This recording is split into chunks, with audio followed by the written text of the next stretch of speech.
All right, and we're back with round one. Sorry, I didn't. I kind of ran out of time, so I didn't get to show off the deck, but I'll do so in just a moment. This hand looks okay. We've got 2-drop, 3-drop, couple of options, so we'll keep it. We ended up going mono black. I looked at the options for splashing, and none of them seemed quite worth it. Oh, 1-drop, 2-drop, 3-drop. Now we're living the dream. This should be fun.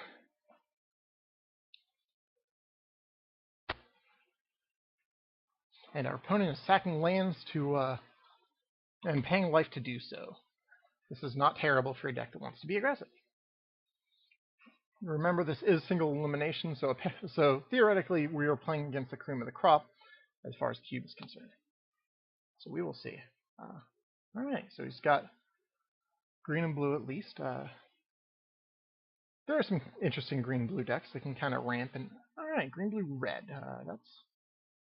We'll see. Oh, okay, he's got some colors then.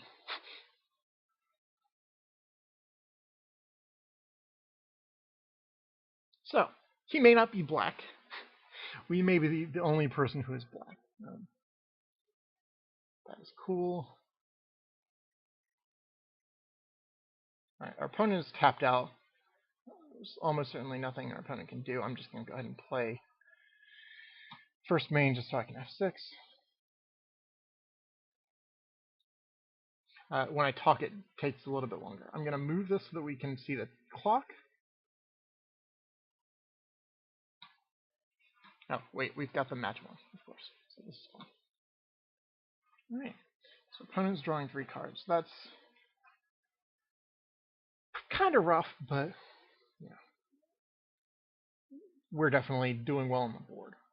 Gonna attack for 5. See if our opponent wants to discard anything to make Una's Prowler do less damage. All right. I think right now I want the card that has the highest number. You know, our opponent is not necessarily showing that they've got a ton of interaction. There aren't many wraths that our opponent could have, you know, just wipe our board entirely. So I'm gonna play as aggressively as I can. I can always reanimate if our opponent starts killing our stuff, or I could get Undead Gladiator back or whatever.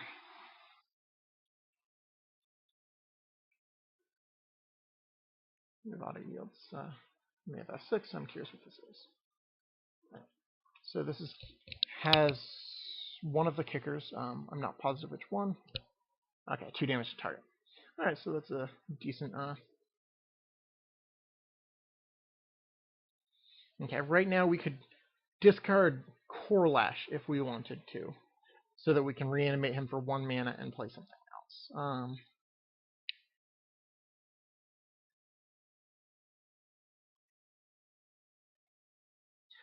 But no, I mean, we can probably get that same effect out of Undead Gladiator, so it's fine.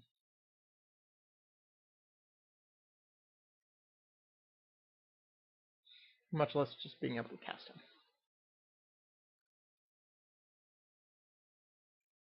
Alright, I'm going to go ahead and stay on the aggro plan. I'm willing to trade one of these in order to get some more damage through and kill his creature.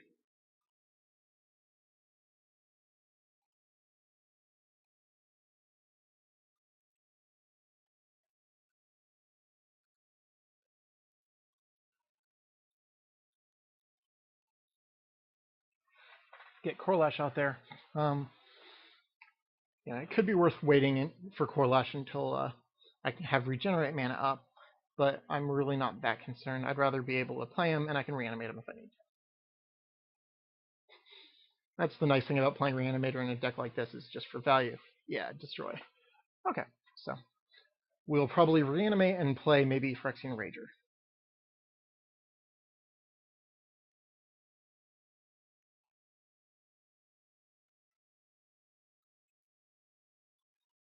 Rager first so we can see what we get.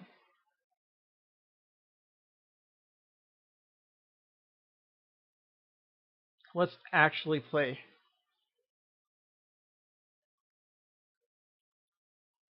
Hex Mage first so we can save the reanimate. In case, yeah, so when we reanimate we can have regeneration up and that sort of thing as well. Our opponent is stabilizing over and over, which is bad for us. Yeah, that's not the best.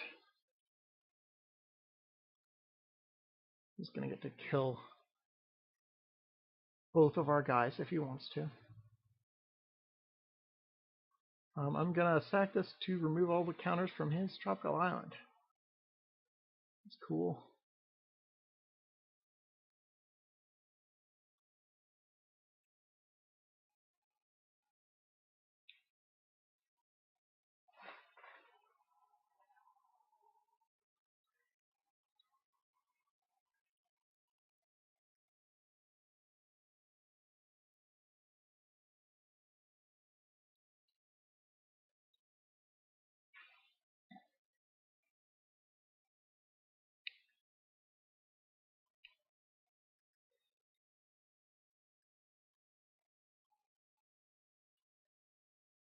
I'll go ahead and play Attrition, I think, just so it's out there.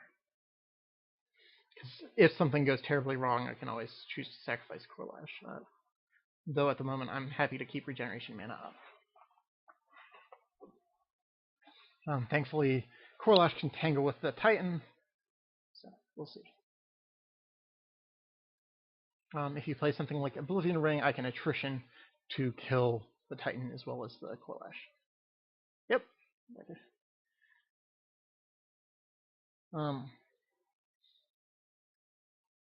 Actually, this is a triggered ability, so I get to see what it's pointing at, and then I can react.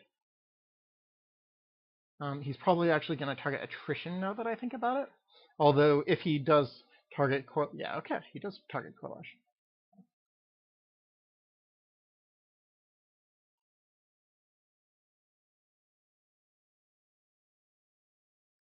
This is not great for me because he's got 1,000,000 lands and 4 cards in hand, but at least we've got Attrition so that every creature we've got also serves as removal if we want to. Notably, our opponent has played Swamp, so there's at least so our opponent is 5 color. Trigon Predator can kill our Attrition, sadly, so I'm more likely to play creature and use it if I had one, but I don't. So I'm going to stop at our upkeep so we can bring back Gladiator.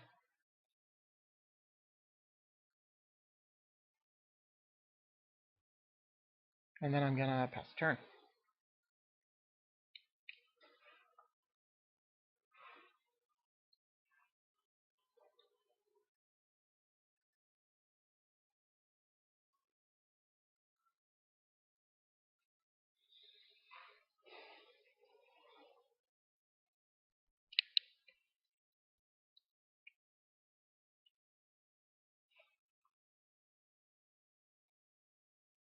Okay, yeah, this is rough.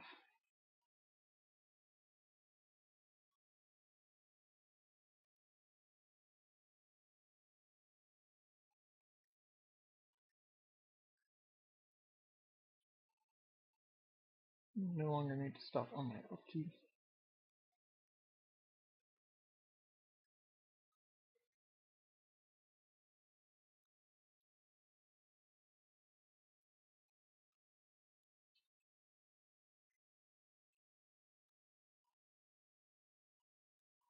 No, I'm just going to cycle and see what we can get. I feel like we need something better than these two guys. Siege Gang Commander is pretty intimidating.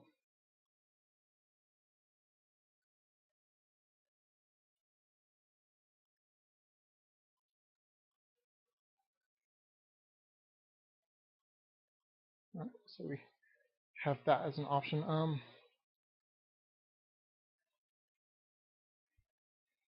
Actually, I'm thinking it might be worth killing his Siege Gang right now while he does not have mana up to second response or anything similar. Unless he can Windswept for red.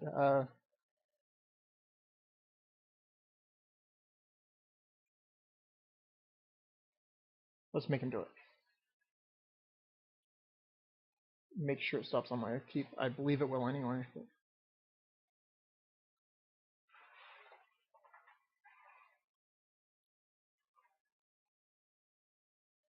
I probably should have cycled in Slaughter Pacted first if I was going to do this, which is good to know. Alright, he does damage to the face, which is always a scary thing. That's your opponent saying, oh yeah, I've got you.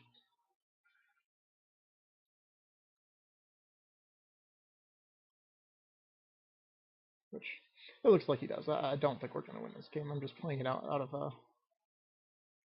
good practices. You know, there are a lot of games that you should lose that you don't, and so on.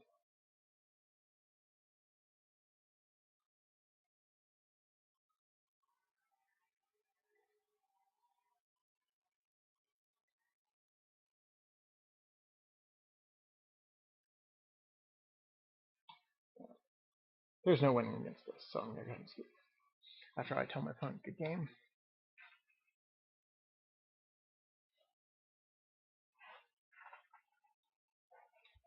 So what is good against my opponent?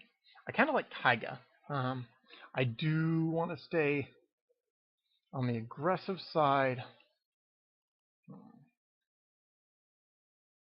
This is, by the way, the main deck that we ended up with. Birthing Pod's probably too slow and silly.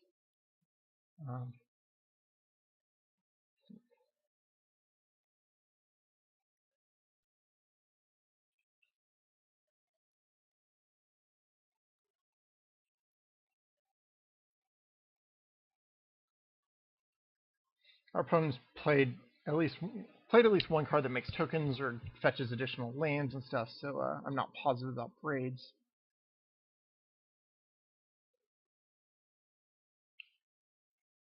Bane of the Living's not bad.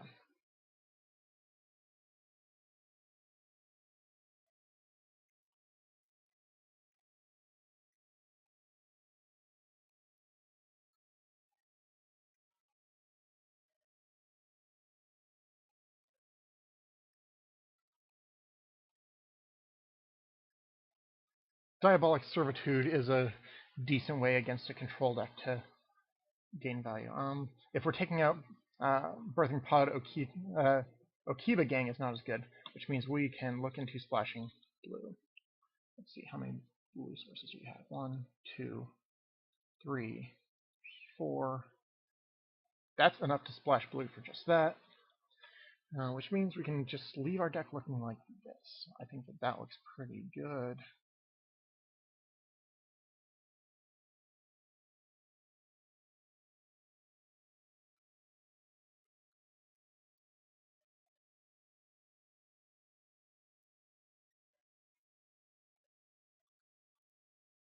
I think Undead Gladiator is probably not quite good enough.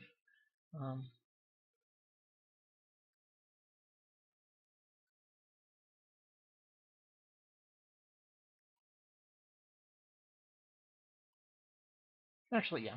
Our opponent could easily get stuck on land. He's playing 5 color. That's not safe. He does have a lot of duels, but it's definitely possible that we could have an aggressive hand and just battle it out. Alternatively, we could have a controlling hand and try for it that route. That's what we've got, and I'm going to give it a shot.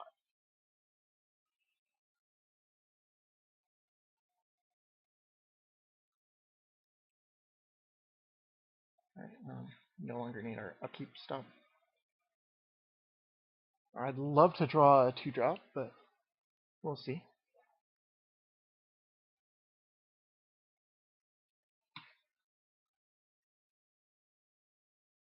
Let's see what he's got. Does he have a 1-drop? Okay. He did it now, I guess, so that he could F6. That's okay. Technically, it's not optimal play or whatever, but.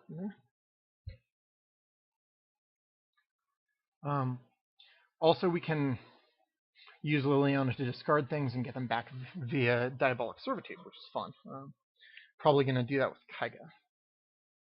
Our opponent will not have a counterspell, so hopefully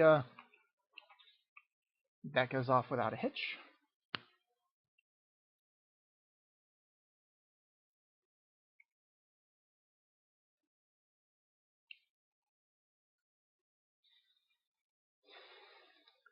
So, this week I've been playing a PlayStation Vita game called Soul Sacrifice.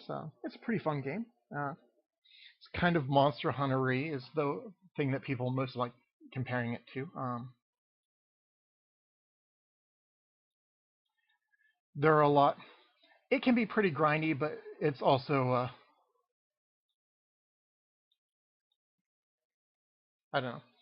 It is a challenging game that has a lot of fun things. Plus, I've been playing with my friends, which always makes games a lot more fun. Definitely liking the idea of Kaiga into Diabolic Servitude, although I might Phyrexian Obliterator first. We'll see. I've got a couple of good 4-drops. Really, a land would be good.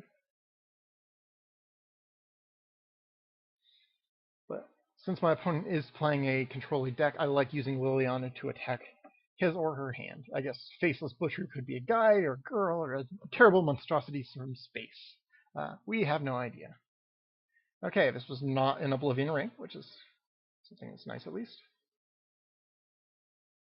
Civic Wayfinder will get my opponent more lands, which is always scary.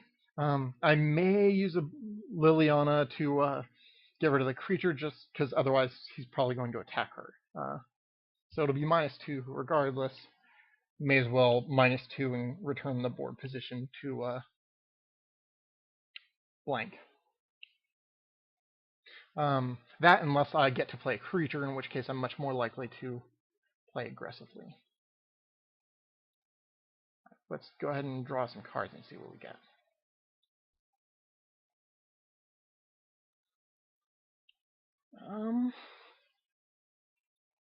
Yeah, let's go for it. Let's draw a bunch of cards.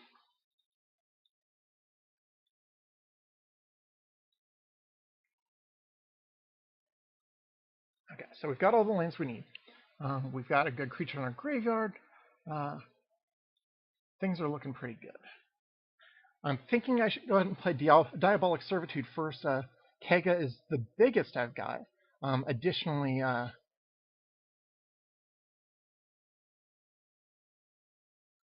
that lets me start reusing Servitude.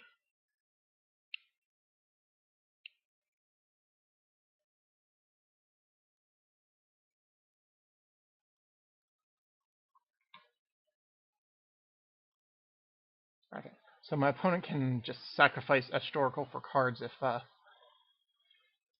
necessary. So that's less fun. Or, alright, so I've got Diabolic Servitude or Obliterator with Tragic Slip up. That is cool.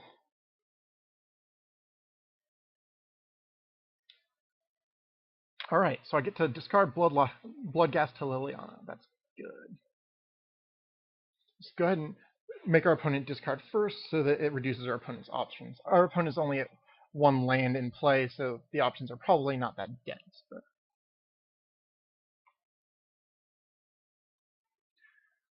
I probably should have done that before playing my land for the turn, but that's fine. That is not the worst mistake I made. It is definitely a mistake, though. Metamorph looks, Obliterator looks better against Oracle, but I'm going to go ahead and get Kaiga back. Like I said, it's good to get our engine going because we can keep reusing Servitude.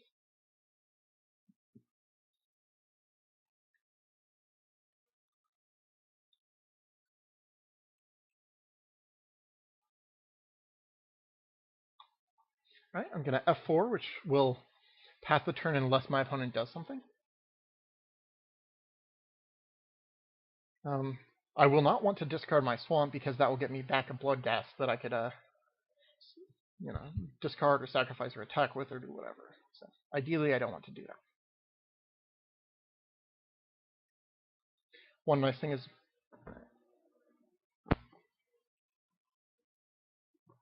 our opponent has enough lands for Commando or Harmonize. I think it is best to just not give both.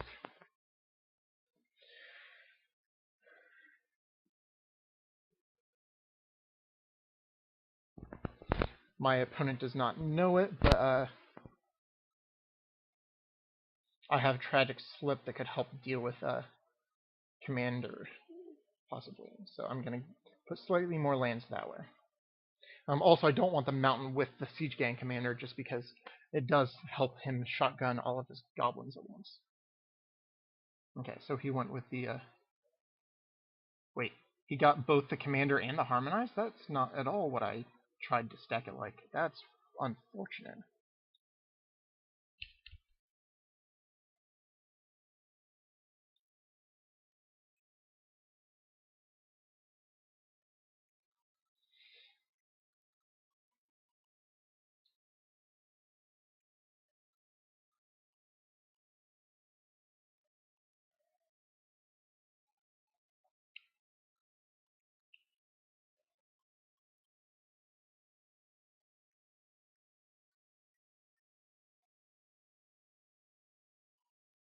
Okay, let's go ahead and attack first.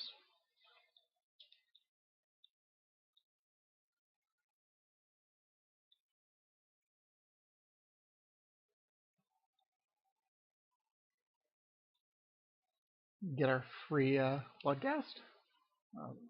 It's always yes. Which I guess I need to say before I hit OK.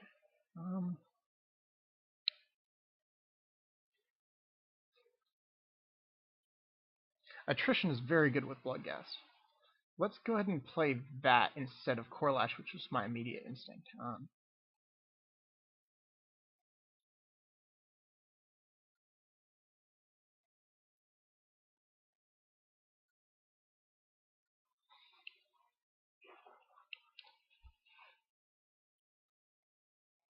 And actually, because of attrition, it may just be worth discarding Tragic Slip. Yeah. I like these creatures. And there are 2 enchantments that our opponent wants to get rid of, so it's not the worst. I really wish that Fact or Fiction had not stacked the 2 cards that I wanted separate. Unless I got confused about what just happened. But... Right.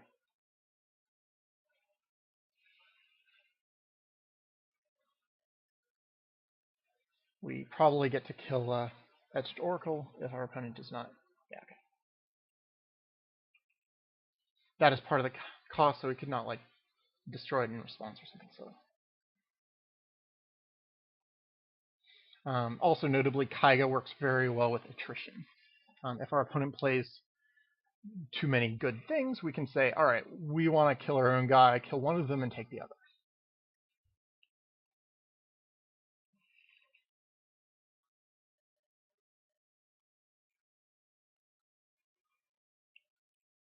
What is this? Terminus. Alright. I'm going to sacrifice my Bloodghast to kill Kaiga, just so as to get my Bloodghast into the yard. That is not ideal. It's still obviously a 2-for-1, but it lets us get our Servitude back as well, which otherwise Terminus would get rid of. So I'm pleased with that play.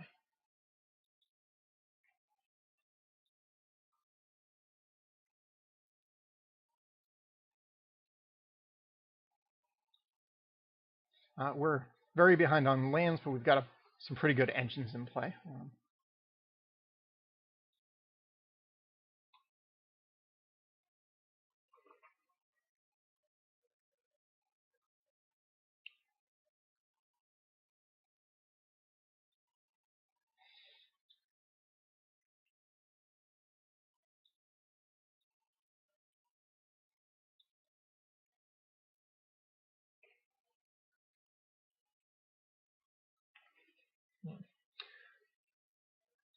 I think it is right to Liliana and then use Diabolic Servitude, just so that we get to discard a card for free and make our opponent do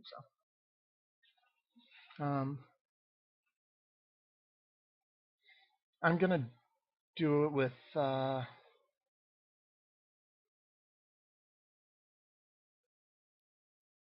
Obliterator, I think.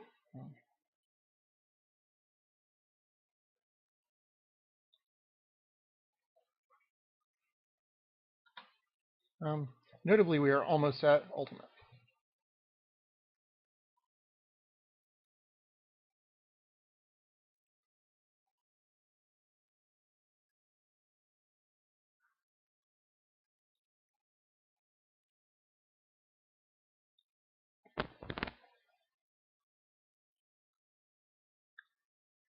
I'm going to keep Vampire Hexmage back just in case our opponent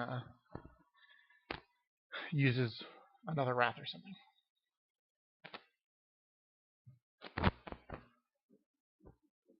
If our opponent plays Planeswalker or something, I'll be happy to remove it on the next turn. Just really don't want to overcommit the board. My worst fear would be like Oblivion Ring or something, because it gets Obliterator and Servitude, which at the moment is a pain. Or Liliana, or that is not the worst. It cannot easily kill Obliterator, which is nice.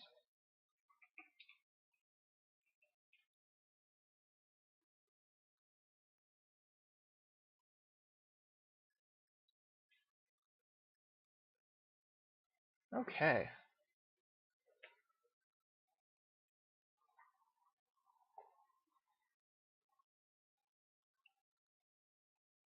Could easily discard Hexmage to Liliana. That's looking pretty likely, actually. So let's go ahead and do that now.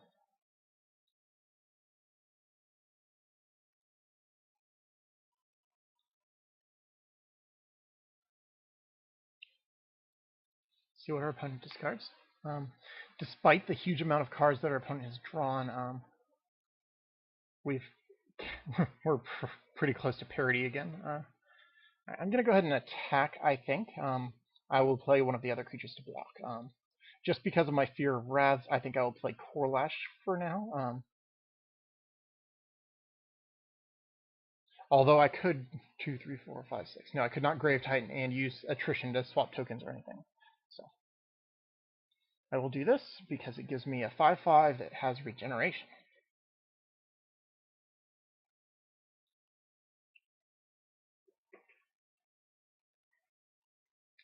Our opponent does have to be afraid of Liliana's ultimate now.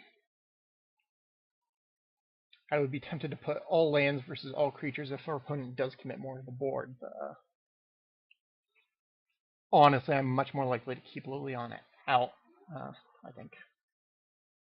Alternatively, I could do silly splits of like try and isolate the two halves of colors or something, or put the goblins on one side and Siege Gang Commander on the other side would be pretty good. Although it's likely that our opponent can just sacrifice the goblins in response to the ultimate.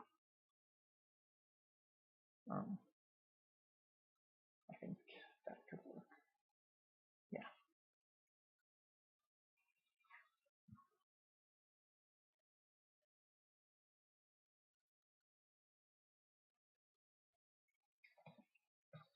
Opponent's taking his or her time.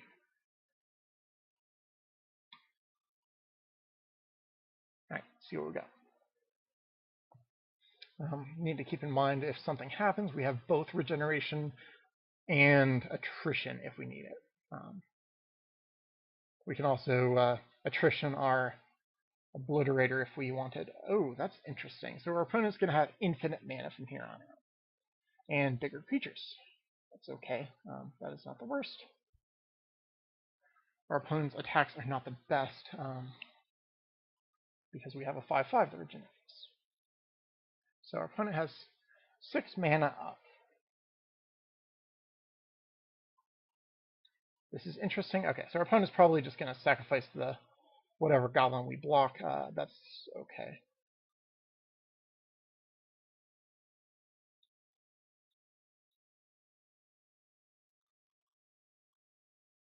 Oh, okay. So they're all attacking Liliana. So he's really concerned about that. That's fine. I'm not. Liliana is good value for me, but I'm certainly not too scared. So probably going to sacrifice to shoot at me, redirect it to Liliana. So I'm going to lose Liliana and gain some tempo. Our opponent lost most of his or her turn to this. Could play some kind of 4-drop or something if they wanted, but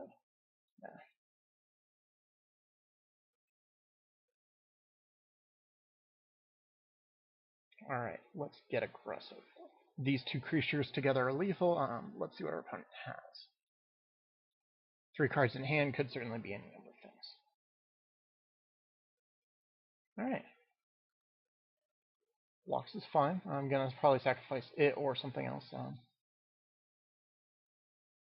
No! That saving 4 mana up. I'm curious what that means.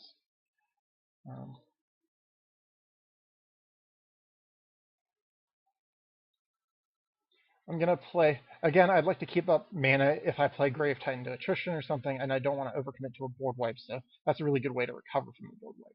I will, however, play Dark Confidant, because I can always attrition it away if it turns out to be bad for me. Our opponent is at 3. This is looking pretty good for me, but... Alright, Mystical Tutor. Our opponent's probably going to dig and get a Wrath. That's okay. Or, yeah, Wrath or Oblivion Ring or something. We have our biggest creature here, by the way, which makes Dark Confidant slightly less scary to have. Plus we're at 16, yeah. We're 10.5 minutes. If we get to game 3, which I'm thinking is likely, we'll have to keep an eye on the clock. Probably no attacks. Oh, alright, going for it. Yeah, I didn't think so. Alright, if we get another lane, we get Bloodghast and it has haste, which is awesome. There we go.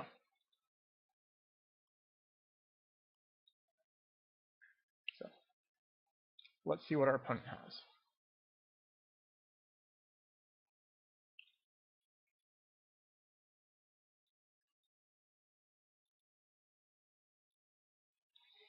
Probably an instant speed Wrath. There are not many of them, but they certainly exist.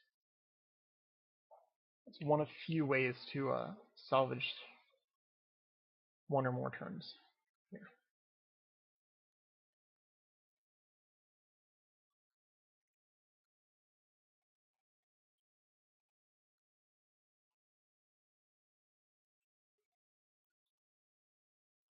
Sphinx's Revelation is another. X is 9. Our opponent will be at 12. Still has to block. Actually, okay, could block Korlash. If I sacrifice these 2 guys, the 2 weak ones, our opponent will take 11. Our opponent's only at 3 cards in hand, by the way. That's noteworthy. 11 is not lethal, so I think I'll just keep my creatures on the board. If he blocks the Obliterator, he's going to have problems anyway.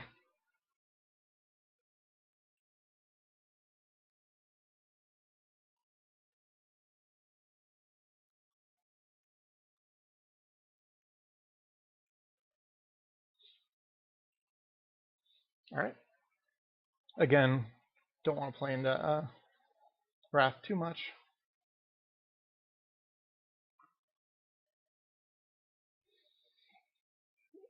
If we had not already drawn Sign in Blood, I could look forward to milling my opponent out, but it's relatively likely anyway. Surviving Sphinx's Revelation with Mirari's Wake on board feels good, though. Our opponent had more mana available, I believe, but just could not, otherwise they would mill themselves out.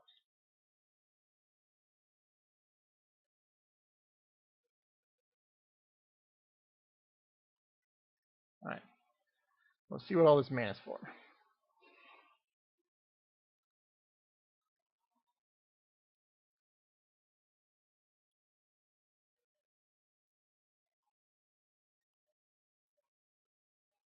Alright. Let's regenerate. I don't believe that we can sacrifice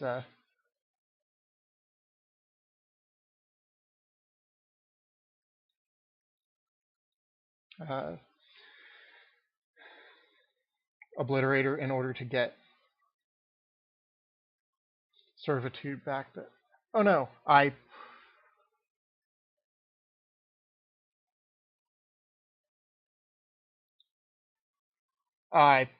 okay. I think that I may have put that wrong. I'm not sure. It may not have mattered. So our opponent has a 7-8. Our opponent has to win from us being at 16 this turn and has 4 mana left. Sorry, not this turn, but before 3 cards are up. So that is looking difficult. May switch to more of a blocking role. Probably going to commit to the board just because our opponent can't afford to wrap it anymore.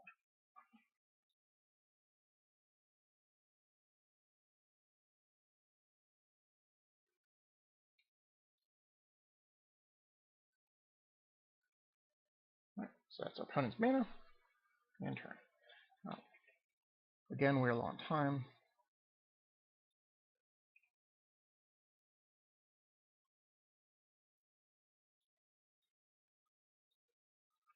I'm not sure if I want to play Rager just because it costs life, and I will play Titan because it gives me multiple blockers. We cannot block the Trigon Predator, so we'll be taking 2 per turn. That's okay. And Krolash does have regeneration mana, which is nice.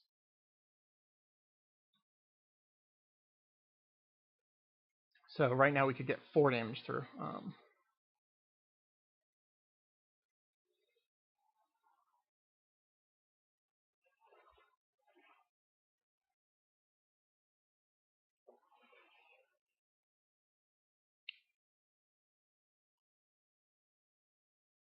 Right, not much I can do about that. It's unfortunate, but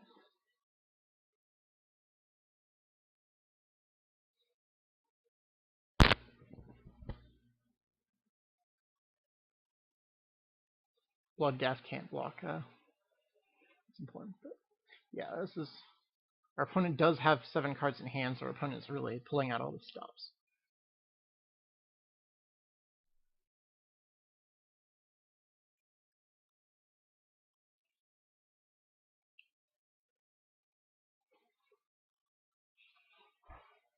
Gonna go ahead and F6 just to conserve time. If we make the game 3, we'll need to have as much as we can. Yeah, so we're only gonna have 1 blocker against this, so this is actually pretty scary.